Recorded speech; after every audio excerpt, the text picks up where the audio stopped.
Here is a brand new case from Fractal. And Fractal is one of those companies that does these amazing designs of cases. Remember Fractal North? And this one is another one of those beautiful Scandinavian design computer cases. So if you're into some beautiful computer designs, let's take a look at this SFX case. Looking for a cheap way to license your Windows? Check out WhoKeys through the links in the video description. Make sure to use the code TN20 to get a 30% off. Paste the license to the activation settings and you're all done. This license is for Windows 10, but you can upgrade it to Windows 11 for free. They also offer Microsoft Office 19 license. Use the same code TN20 to get a 30% off. Check out whokeys.com in the video description below. So the name for this one is Terra, and when I opened it, I thought, let's do it on camera because it's beautiful, right? When it's good design, especially when it comes to PC cases, we've got to give it credit because it's not easy to do. And there's plenty of gaming looking stuff that looks weird, but this is not one of those. So when we open it, there is an envelope, some user guide.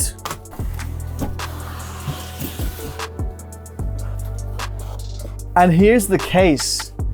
It's so small and it's got this beautiful fabric around it. Looks like you're unboxing your new Porsche or something. So let's have a look. Oh, you can use this as your pillowcase if you want later on. There's also these plastic ribbons around. Okay, there's two zip ties that came out. I mean, look at this beauty. The color for this one is called Jade, and it looks like a greenish emerald metallic design, and I don't know about you, but it's so minimalistic and nice. Before we're going to take a look at the case, I want to see what's this envelope for. So interestingly, they say they're actually gamers, but interestingly, they can come up with some pretty nice designs. Look, there's some sketches of some of the design ideas, what it would look like, designed in Sweden. So let's take a look at the case. On the top, we have a grill, and I like the design of this. When pulling this leather back, you can pull the top cover off. So the material for this is steel chassis and anodized aluminium exterior. In terms of the side panel removals here, both sides have a similar grill, so grill through and grill through on this one as well. There is no dust filters on either side, nor the top nor the bottom, what I can see.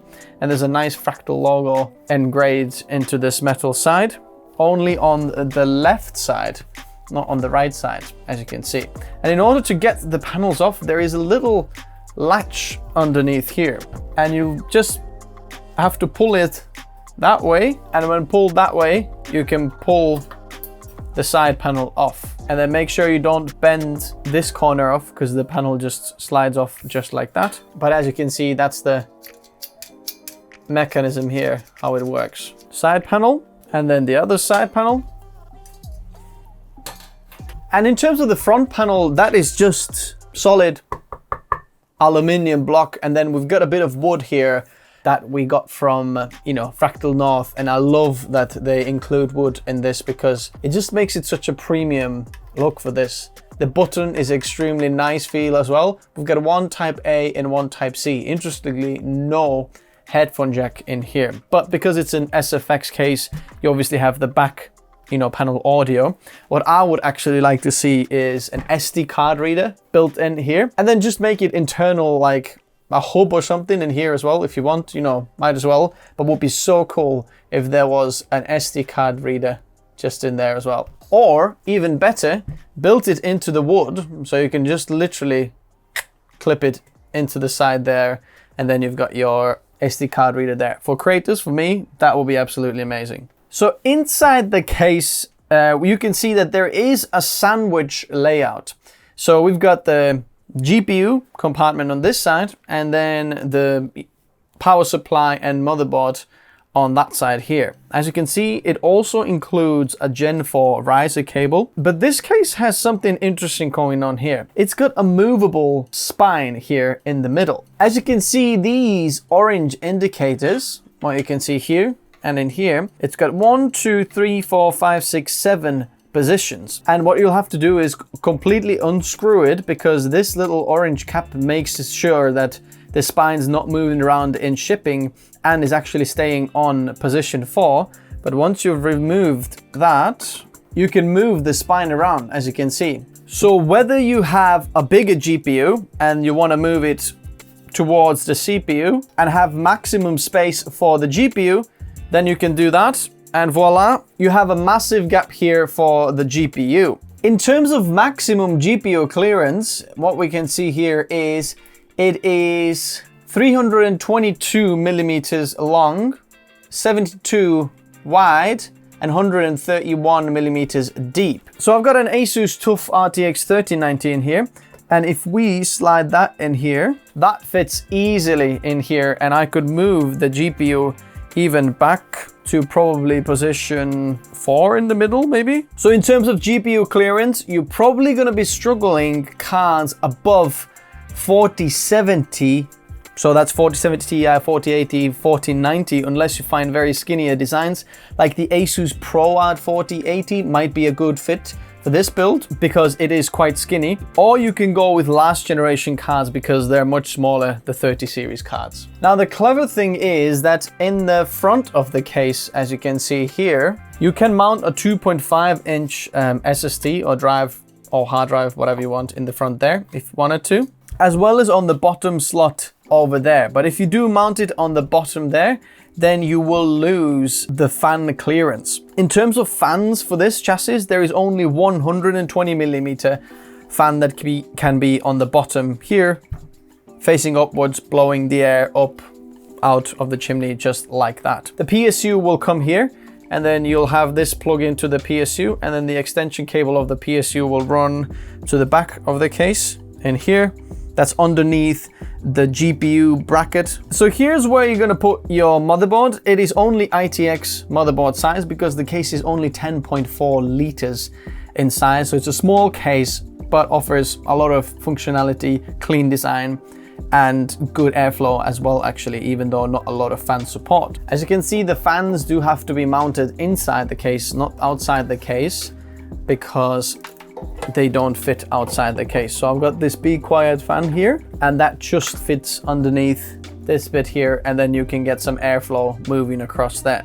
But bear in mind, it depends which size your PSU is, because if it's a longer SFX-L, then you might not fit the fan underneath there. But if it's a normal SFX power supply, then you can fit the fan underneath there. It's nice that the Gen 4 riser cable is included here. But essentially now you know how this case works. Let's have a look at some of the specifications, different ways how you can configure it and what you can do with it, because Fractal has made a very, very awesome guide here, as you can see. Also, I forgot to mention that on the back of the case here, where we have the power supply out, and obviously the GPU bracket here, and there you've got your motherboard I/O. You've got a Kensington lock port in here as well. If you mount it somewhere like in a more public or office space, you can actually lock it into some other furniture. In terms of GPU support, you can get the same length, obviously, but either 72 millimeters in depth or 43 millimeters in depth, depending like where you have max CPU config, max GPU config. In terms of CPU cooler max height, we've got 77 millimeters with max CPU configuration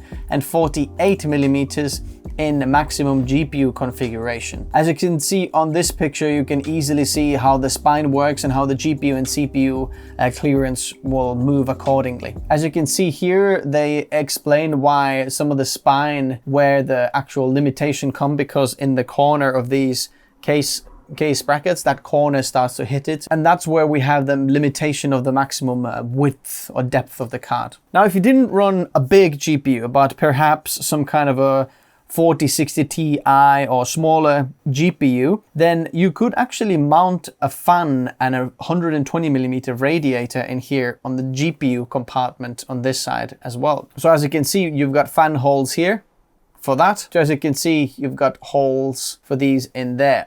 And at this point, with the 120 millimeter rad here, depending if you're running an Arctic, I'm not sure if Arctic will fit in here, but then you'll have to have the spine in position 4 in the middle. But once you do that, the max GPU length will be 200 millimeters. Here's some cool cable management tips for the 24-pin ATX, and for the GPU, and for the CPU, and for the extra drives if you want to have 2 extras. I have the green version of this case, but there are actually black and white cases available as well. Now, which color do I like the most? I don't really know, because they all look really, really nice. As you can see, the button matches the case. Which one do you like most? Green, black, white? Let me know in the comment section below. If you do want to pick up this case and check the latest pricing, I'm going to leave it in the description below as well. If you have any suggestions, what build should we do with this, then let me know. I'd love to hear from you.